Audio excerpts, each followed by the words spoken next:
Sustainable Groundwater Management or SUGAM project was initiated in the year 2011 in two districts of Telangana and Andhra Pradesh states. The project is implemented by Center for World Solidarity or CWS, a voluntary organization based at Hyderabad with three local partner NGOs, namely Jana Jagruti, Crops and RIDS. SUGAM project operates in 6 Gram Panchayats, namely Vaddi Cherala and Vanaparthi in Warangal district of Telangana state and Masakavankapalli, Maddivari-Gondi, Kotanka and Peddamatlagondi in Anantapur district of Andhra Pradesh. The project is funded by European Union and co-financed by Bread for the World, Germany.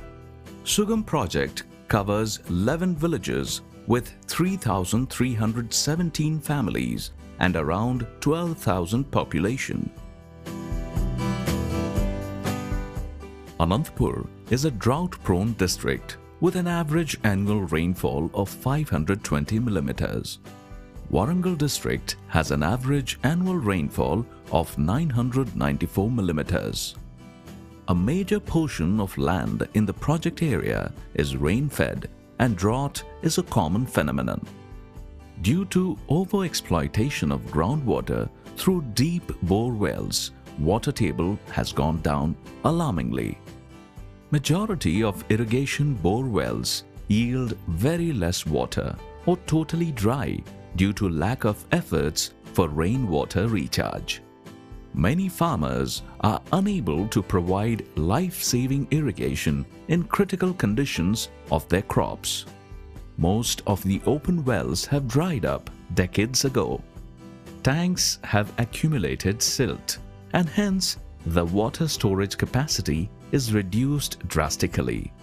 Hence, SUGAM project planned rainwater recharge program taking all these factors into consideration. It was found that most of these open wells were dry. Most of these 65% of these bore wells are already dry, and then existing surface water bodies like farm ponds and dugout ponds were mostly filled up with the silt and they are not in functional state.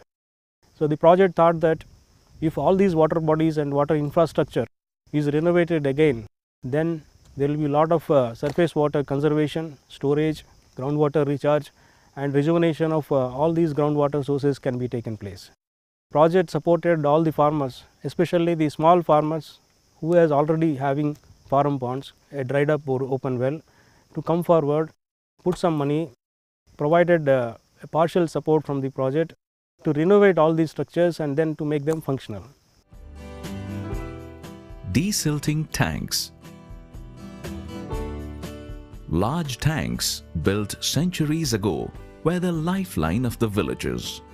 Apart from being a direct source of water, it contributes a lot in recharging the groundwater. SUGAM project supported desilting of the tanks with community participation. Project pays the entire cost of operation of these excavators. This silt is very fertile and produces good crop yield at least for 2-3 years if applied to the farms. Hence, the farmers are very much interested to get the silt.